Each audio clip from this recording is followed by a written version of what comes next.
এটা সিরিয়ান প্যাভিলিয়নের পাশেই, কিন্তু এটাই আসলে গ্লোবাল ভিলেজের মেইন স্টেশনই হচ্ছে প্রোগ্রামটা।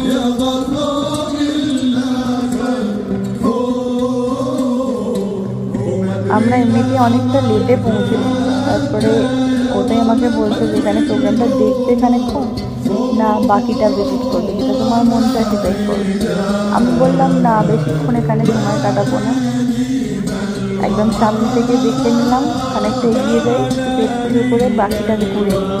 অনেকটা এরিয়া, স্পেশালি ইন্ডিয়ান প্যাভিলিয়নটা যাওয়ার খুব ইচ্ছা আছে।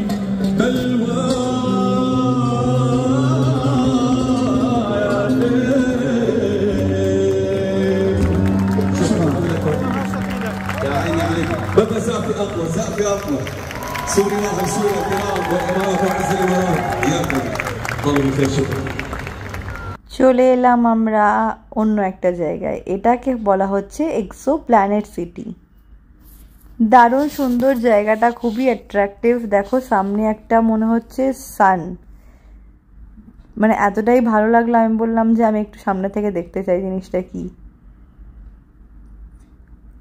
এই সানটা এখন দেখছো ইয়েলো আর রেডের পুরো একটা মনে হচ্ছে